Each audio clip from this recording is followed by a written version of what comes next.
Morning बच्चों। हम लोग क्लास 4 में पढ़ेंगे पाठ 8 श्रम का मोल। तो हमारा श्रम करना कितना मूल्यवान होता है, हम परिश्रम जो करते हैं वो कितना मूल्यवान होता है, उसी को इस पाठ में बताया गया है। श्रम का कितना मोल होता है, परिश्रम का कितना, है ना, मतलब उसी को इस पाठ में बताया गया है। तो अपने करोड़ों के खजाने में से आप किसी को उसमें से निकाल कर 2-4 हज़ार रुपये दे देंगे तो वो उतना हमको मतलब बात नहीं खलती है, जितनी हम अपना परिश्रम करके कमाए हुए धन में से किसी को हम 2-4 पैसे भी देते हैं तो वो हमको बहुत मतलब परिश्रम की कमाई हुई रकम से 2-4 रुपये भी दे देते हैं तो हमको कितना दुख लगता है, उसी को इस पाठ में बताया गया है।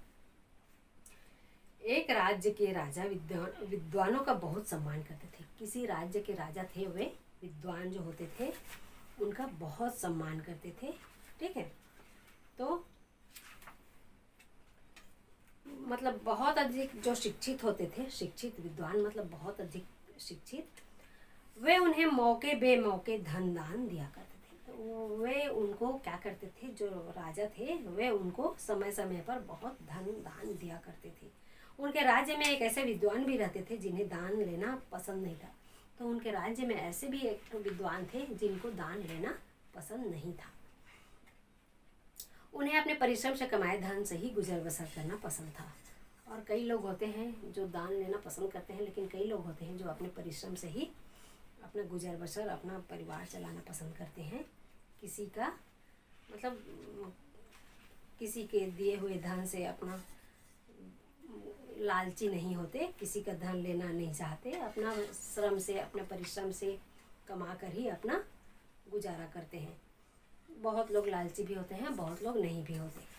तो उनकी पत्नी को हर समय यह चिंता लगी रहती थी कि यदि कभी उनके पति बीमार हो गए तो घर की ज़रूरतें कैसे पूरी होंगी। तो वो क्या कर, जो अब उनको लेना पसंद नहीं था, है ना, दान लेना पसंद नहीं रहता था, तो उनकी पत्नी को जो अपना कमाए हुए धन कितना होगा, है ना, कमाया हुआ धन उतना नहीं होता, परिश्रम किया हुआ, तो श्रम किया हुआ धन अपने बाल बच्चे का भरण पोषण, पेट का पालन ही कर सकता है और बस ज़्यादा ज़रूरतें पूरी नहीं कर सकता। तो उनकी पत्नी को ये चिंता रहती थी कि मेरा पति तो बस कमा कर लाता है, उसको खाते हैं पीते हैं, ख़त्म हो जाता है, इसके बाद हम अगर बीमार हो जाएगा तो हम क्या करेंगे, यही उनको चिंता रहती थी। तो घर की ज़रूरतें कैसे पूरी होंगी, ऐसा करके उनकी पत्नी को चिंता रहती थी। ठीक है, तो एक दिन उस विद्वान की पत्नी ने अपने पति से कहा, सब विद्वान राजा के पास जाकर धन लेकर आते हैं, आपके कई मित्र उसी धन से धनवान हो गए हैं। ठीक है, एक आप हैं जो न तो राजा के पास जाते हैं और न ही अधिक धन कमाने का कोई अन्य उपाय करते हैं, मतलब जो कमा कर लाते हैं उसी से हमारा गुजारा चल रहा है।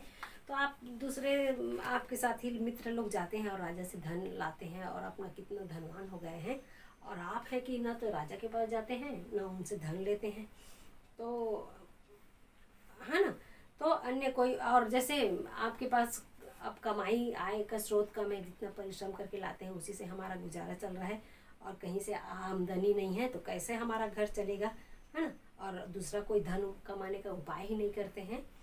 तो विद्वान बोले, राजा का कोष प्रजा का है। तो जो विद्वान थे, जो विद्वान थे उन्होंने कहा कि राजा के पास जो धन का कोष रहता है, धन का भंडार रहते हैं, वो किसके हैं, प्रजा के हैं। ठीक है, प्रजा मतलब जनता की, तो वह राजा के पसीने की और मेहनत की कमाई नहीं है, वो जनता की कमाई होती है। पत्नी बोली, हमें इससे क्या, मैं चाहती हूँ कि आप राजा के पास जाएं, वे औरों की तरह मतलब आपको भी बिना धन दिए नहीं लौट आएंगे। विद्वान ने अनेक बार मना किया, लेकिन पत्नी ने उनकी एक न सुनी। हार कर विद्वान को राजा के पास जाना पड़ा। जब वे राजमहल में पहुंचे तब राजा शिकार खेलने गए हुए थे। विद्वान खाली हाथ घर लौट आए। अगले दिन पत्नी के कहने पर विद्वान फिर से राजमहल गए, तब राजा शिकार से नहीं लौटे थे, इसलिए वे वापस आने लगे। तभी सामने से राजा आते दिखाई दिए। पास आते ही राजा बोले, क्षमा करें, आपको कल खाली हाथ लौटना पड़ा, कहिए मैं आपकी क्या सेवा कर सकता हूँ। तो विद्वान बोले, राजन, मुझे 4 ऐसे सिक्के दीजिए जो आपने अपने मेहनत से कमाए हों। देखो, जो राजा ने दूसरे विद्वानों को दान किया करते थे वे क्या थे, प्रजा के थे, है ना, जनता के कोष दिया करते थे राजा। तो उन्होंने क्या कहा, और जो मतलब विद्वान थे, राजा के पास गए थे धन लेने, उन्होंने कहा कि आप अपने मेहनत के, श्रम के कमाए हुए रकम को मुझे दीजिए, 4 ऐसे सिक्के दीजिए जो आपने अपनी मेहनत से कमाए हो। राजा सोच में पड़ गए, मेरे कोष में तो धन तो अपार है, पर मेरी मेहनत का तो एक भी सिक्का नहीं है। राजा हाथ जोड़कर बोले, मुझे 2 दिन का समय दें, मैं आपको अपनी मेहनत से कमाए सिक्के ही दूंगा। विद्वान के जाने के बाद राजा धोती कुर्ता पहनकर महल से बाहर जाने लगे। यह देखकर रानी ने पूछा, महाराज आप इस तरह कहाँ जा रहे हैं? राजा ने रानी को सारी बातें बता दी। रानी बोली, ठहरिए महाराज, मैं अभी आती हूँ। वह भी महंगे वस्त्र और आभूषण उतारकर साधारण सूती वस्त्र पहनकर आई।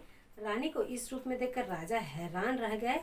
राजा के पास पहुंचकर रानी बोली, चलिए महाराज, मैं भी आपके साथ चलती हूँ। राजा और रानी काम की तलाश में निकल पड़े। वे दोनों मजदूरों की बस्ती में पहुंचे। वहाँ कई आदमी और औरतें काम करने की तलाश में घरों से निकलते दिखाई दिए। रानी ने एक औरत से पूछा, क्या हमें भी काम मिल सकता है? उसने कहा, क्यों नहीं, मेरे पीछे पीछे चले आओ। राजा रानी उनके पीछे पीछे चलने लगे। वे एक अध बने मकान के पास पहुंचे। अध बने मतलब जो मकान अधूरा था, बना नहीं था, पूरा नहीं हुआ था। ठीक है। उस औरत ने ठेकेदार की तरफ इशारा करते हुए समझाया, जाओ उससे काम मांग लो। उस मतलब औरत ने, जो जिसके पीछे पीछे रानी गई थी, उसने ठेकेदार की तरफ इशारे करते हुए कहा कि जाओ उनसे काम मांग लो। राजा रानी ठेकेदार के पास गए। उसने राजा को पत्थर ढोने का काम सौंप दिया, मगर रानी को कोई काम नहीं मिला।